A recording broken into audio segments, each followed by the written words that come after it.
মেহেরপুর ৭৪-২ ধানের শীষের নির্বাচনী প্রধান এজেন্ট আপনাদের সামনে আগামী ত্রয়োদশ জাতীয় সংসদ নির্বাচনের কিছু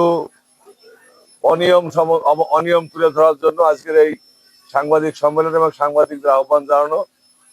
আপনারা জানেন, গাংনী থানা বিএনপি এবং ধানের শীষের প্রার্থী কোনো সময় কোনো ক্রমেই সরকারের যে নির্বাচনী আচরণবিধি, এই আচরণবিধি অমান্য করার পক্ষে না। আমরা সবসময় শান্তিপূর্ণ নির্বাচনের পক্ষে।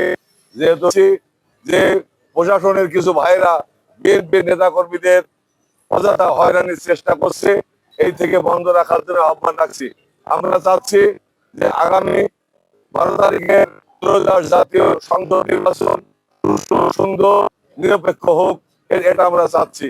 এই নিরপেক্ষতাকে যারা ভঙ্গ করতে চাচ্ছে তাদের বিরুদ্ধে পদক্ষেপ নিতে হবে। আমরা এখনো পর্যন্ত আচরণবিধি লঙ্ঘনের ছোটখাটো বিষয়ে কিন্তু আমরা কোনো অভিযোগ দিইনি, বড় বিষয়ে অভিযোগ দিইনি এবং অভিযোগ দিতেও চাইনি। অভিযোগ দিয়ে সুষ্ঠু নির্বাচন করা যাবে না। সেই ক্ষেত্রে আমাদের প্রতিদ্বন্দ্বী যে প্রার্থী আছে, ওনাকে আহ্বান রাখবো, ওনারা কিন্তু একের পর এক অভিযোগ আমাদের বিরুদ্ধে দিয়ে যাচ্ছে। আপনারা লক্ষ্য করেছেন যে প্রত্যেকটা জায়গায় আমাদের কমপক্ষে 50 থেকে 60 জন থানা বিএনপি, পৌর বিএনপি নেতা কর্মীর নামে তারা অভিযোগ দিচ্ছে এবং সেই অভিযোগের ভিত্তিতে প্রশাসন কয়েকটা বাড়িতে গিয়ে তল্লাশিও চালিয়েছে। আমি অনুরোধ করবো প্রশাসনকে যে তারা যে অভিযোগ দিয়েছে সেই অভিযোগ আমাদের মতে প্রত্যেকটা অভিযোগের ভিত্তিহীন এবং আমরা শান্তিপূর্ণ নির্বাচনের এখনো যেহেতু কোনো অপ্রীতিকর ঘটনা ঘটেনি।